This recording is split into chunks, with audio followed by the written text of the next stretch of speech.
অন্তর্বর্তীকালীন সরকারের যে স্বরাষ্ট্র উপদেষ্টা, এই স্বরাষ্ট্র উপদেষ্টা মাজা ভাঙা তা ইতিমধ্যে প্রমাণ করেছেন। আমরা সরকারকে বলবো, শেখ হাসিনাও কিন্তু টিকতে পারে নাই। আপনারা যদি জনগণের বিপক্ষে যান, গণঅভ্যুত্থানকারীদের বিপক্ষে যান, তাহলে জনগণ কিন্তু আপনাদের কেউ ছাড় দিবে না।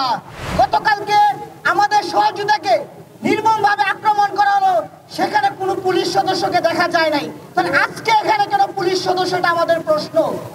আমরা দেখেছি এই অন্তর্বর্তীকালীন সরকারের যে স্বরাষ্ট্র উপদেষ্টা, এই স্বরাষ্ট্র উপদেষ্টা মাজা ভাঙা তা ইতিমধ্যে প্রমাণ করেছেন। এই অন্তর্বর্তীকালীন সরকারের উপদেষ্টা তারা মানুষের নিরাপত্তা দিতে সম্পূর্ণরূপে ব্যর্থ হয়েছেন।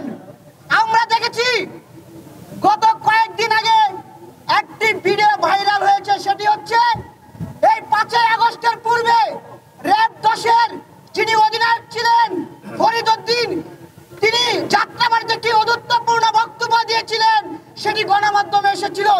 কিন্তু দুঃখজনক, এই অন্তর্বর্তীকালীন সরকার তার বিরুদ্ধে কোনো ব্যবস্থা নেয়নি, বরং তাকে পুরস্কৃত করে তাকে হেডকোয়ার্টারে সিইও বানানো হয়েছে।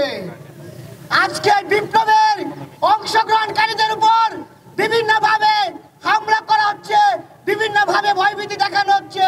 অন্যদিকে এই অন্তর্বর্তীকালীন সরকার তাদেরকে প্রশ্রয় দিচ্ছে। আমরা সরকারকে বলবো, শেখ হাসিনাও কিন্তু টিকতে পারে নাই। আপনারা যদি জনগণের বিপক্ষে যান, গণঅভ্যুত্থানকারীদের বিপক্ষে যান, তাহলে জনগণ কিন্তু আপনাদের কেউ ছাড় দিবে না।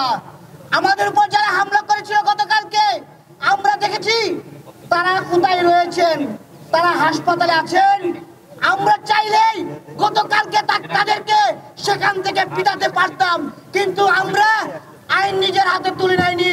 আমাদের সাধারণ সম্পাদক গতকালকে শাহবাগ থানায় ওসিকে অবহিত করার পরেও ওনারা এখন পর্যন্ত কোনো পদক্ষেপ নেয়নি।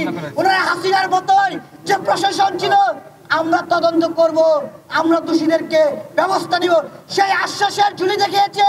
আমরা স্পষ্ট বলছি, দ্রুত সময় তাদেরকে আটক না করলে তার পরিণতি কিন্তু ভালো হবে না।